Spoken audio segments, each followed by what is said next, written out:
Hi YouTube. So I'm back again with another DIY tutorial, and this one's quick and simple, I promise. I've done a couple other tutorials talking about the pop-up sales I've got coming up, and I have another one, another tutorial that goes hand in hand with that. One of the things you want to do when you have a vintage sale, if it's a pop-up market, if you have a booth, is you want to engage your shoppers all five senses. So that's really important. You want to make sure it looks good. You want to make sure that there's music playing that's soothing, that helps people shop. You want to make sure if you have treats and stuff like that, they taste good. One of the other things that people don't think about a lot is the smell of your shop. So I am actually making some oil diffusers that I'm going to have at my shop inside the store to make it smell really nice when people are shopping. One of the pop-up sales is going to be in a garage, so you know, I don't want it to smell like a garage. I want it to smell pretty. So one of the first thing you're going to need for this is some pretty little jars with narrow tops. So I've got this one that I found at a thrift store. It was less than $1. I think it was like 50% off, and it was $1. So I've got this one. It's got the narrow top on it. And then I have this one, which was an oil diffuser that the oil was all dried out. So it doesn't smell like that anymore. You want to make sure it's good and clean, just as long as they're pretty. But Mom, that's not pretty. They're not? No. I can fix that? Yeah. Okay. Let's go and fix it.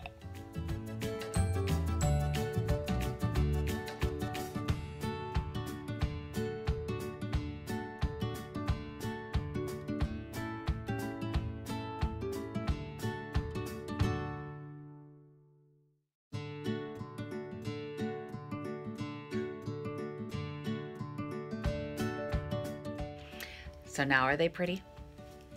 Now they're pretty. Good. You sure? Yeah. So we can go on? Yeah. All right. Mwah. Love you. You're still my favorite person. I know. Okay, so now that we have our pretty containers, and my Junkin' Buddy has left to go do other things, I can show you how to make Reed Diffusers. They're super simple to make. I don't like heavy perfumes, so this for me is a great alternative because I can get more of the scents that I like. And if you're doing this for a retail space, please keep in mind that things like patchouli are hard for some people to take. I personally, if I smell patchouli, have to leave. If I smell lavender, I have to leave. I'm allergic to lavender. It makes me very, very sick, and I can tell instantly that there's lavender in somewhere. Try and stay with basic scents like citruses or something more of a neutral base. A cinnamon, spice, you know, lemons, oranges, smells like that are tolerable to everyone, because you're opening up your retail space, and like I said, I'm doing a pop-up sale. I want to make sure as many people as possible want to stay. So if I take a perfume that I like, and I have a perfume oil that I like that I could put in this, and for my own home, fine, I could do any scent I want. But if you're doing this for a retail space, here's a pro tip for you. Make sure you don't drive them away with the smell. I walked into one store, it was very patchouli heavy. I had to go.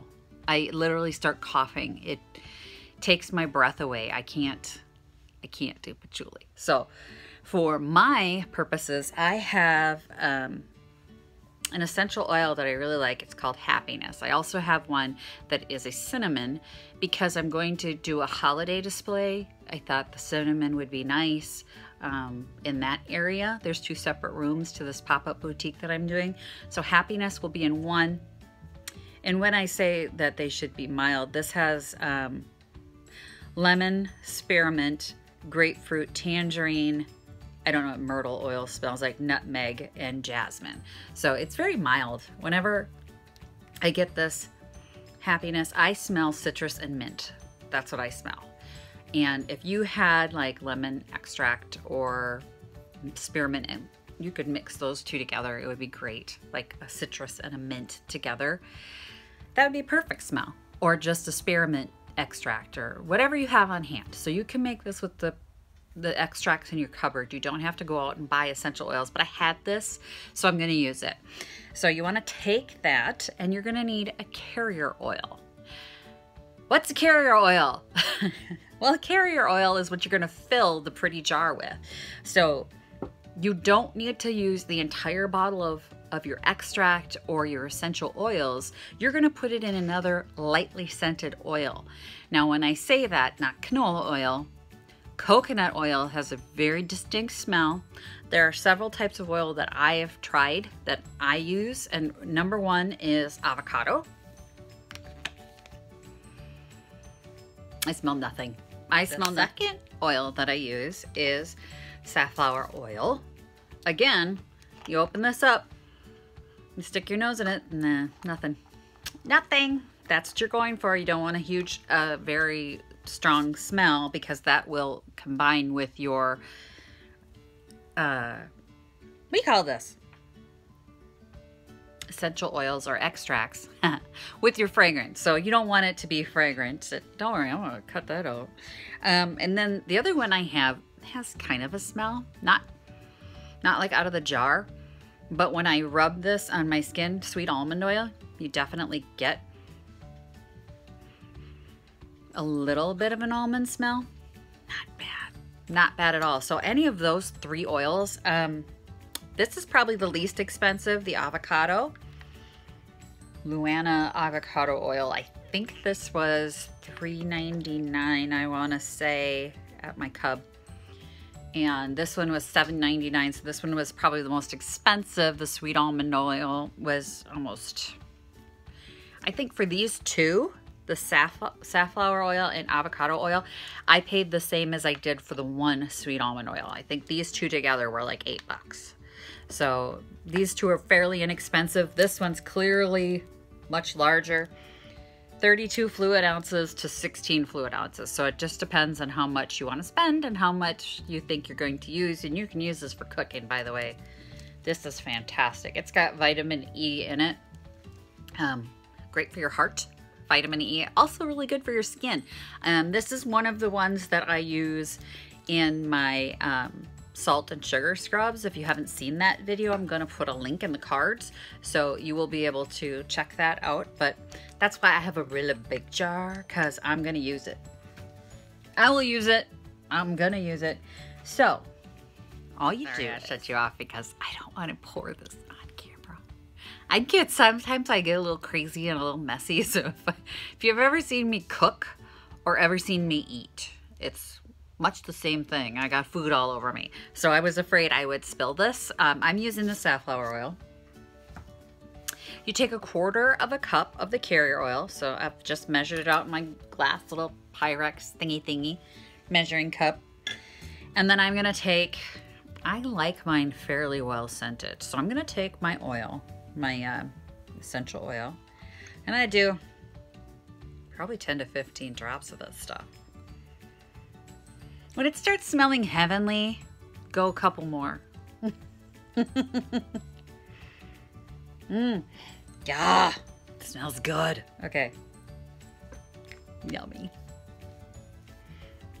And then I don't have a stirring stick. I just have my reed that I'm going to use. Now for the reeds, this is at the grocery store too. Everything you need right at the oh my gosh. It smells so good. Minty and citrusy. It smells fantastic. Wish you could smell this. Really, I wish I could come to your house and go, smell this. But these are bamboo skewers. So I got 5 here. So all I'm going to do is, I'm going to pour this, and then you're going to see how messy I am. All right, here we go. Pour it in. It's going in. I didn't drop any yet. This is usually about the time in the program where I literally drop the entire thing on the ground and it shatters. Then you're going to take your bamboo skewers from the grocery store. Dollar store carries these. Dollar Tree carries these usually at the beginning of summer. And you're going to put them in your pretty little Reed diffuser. Now, if you go onto Pinterest and you start commenting below, or you're somebody who runs the blog and you've done this a million times, and you're going to tell me, Stacy, you need alcohol in there. You need rubbing alcohol to wick up faster and all this stuff. I smell it. I cannot stand when I smell alcohol in my Reed diffusers. I can't put it in there. It's like a tablespoon that you're supposed to put in there, but I still smell it. My husband says I have one of those creepy sense of smells where I smell it 20 minutes before you would. Like, I will know if our house is gonna blow up. I'm not kidding you. I came home one day in the middle of the winter under like 10 inches of snow outside, and I told my husband there's a gas leak. And we called the gas company, and yeah, sure enough, between the two houses in the country, a gopher had chewed through the gas line, and I could smell it before no one else could smell it. Nobody smelled anything. And I'm like, I'm calling. And I was right. So if there's alcohol in this, I will smell it. I will smell it in your perfume. I will smell it. I can, oh, perfumes, the alcohol. I have to have my oils custom blended, my perfume oils, because I cannot wear alcohol-based perfumes. So for me, I don't care about wicking it up faster. I have done this in plenty of time for these reeds to absorb this oil, and what's going to happen is the oil will absorb all the way to the end. So I've got a good amount of oil in there. You will actually see it disappear. It's going to get wicked up through these beautiful little bamboo skewers. And if you have actual bamboo reeds, use those. Like if you had an old reed diffuser and the reeds don't stink, some of them stink really bad, you just got to throw them out. But if you had one that had like lemon oil on it and you just want another lemon oil one, grab some lemon extract and some oil and make your own. It's a super easy, super cheap, very inexpensive, especially if you already use these oils for cooking. Or you're using it for another project. Now, I'm not selling these. This is something that I just want to use to make my environment smell better for shoppers. So this is a very nice, it won't be overly strong. They're still going to have that sense. Like you will smell that there's something fresh in here. You won't be able to go, oh my God, is there perfume in here? I'm not going to overwhelm you or overpower you with smell. So that's all I'm doing. You can obviously package this up. You could put in a little jar that seals up the oils and the reeds and the pretty jar, and you could put it all in a package and give it as a gift to somebody, or you can put it all together, stick it in your bathroom, and it's just a nice fragrance. So even if you're not running a pop-up sale like I am, or selling it or giving it as a gift, it's still a nice little addition to your house. So give it a try. It's super easy. Didn't take me any time at all. You just saw everything that it took, aside from painting the jar and making it pretty, because that's not pretty, Mom. Yeah, it was super easy. The longest time consuming part was making this, painting this thing blue. And this I got at a thrift store, and the red one I got at a dollar store, and that's gonna be my cinnamon one because it's red. So happy junking, everyone. Have a good day. Thanks for watching, everyone. If you like this video, please hit the subscribe button. Give it a big thumbs up. And don't forget to click the bell icon so you can be notified of future videos. I post every week, DIY tutorials, junking videos, and, you know, she'll make an appearance every once in a while. Say bye, everyone. Bye. Bye. Visit my blog, peonylanedesigns.com, for more tips, tricks, and inspiration. Thanks for watching, everyone. If you like this video, please give it a big thumbs up. Don't forget to subscribe and click the bell icon so you'll be notified of new videos. I post every week DIY tutorials and, of course, more junkin' videos.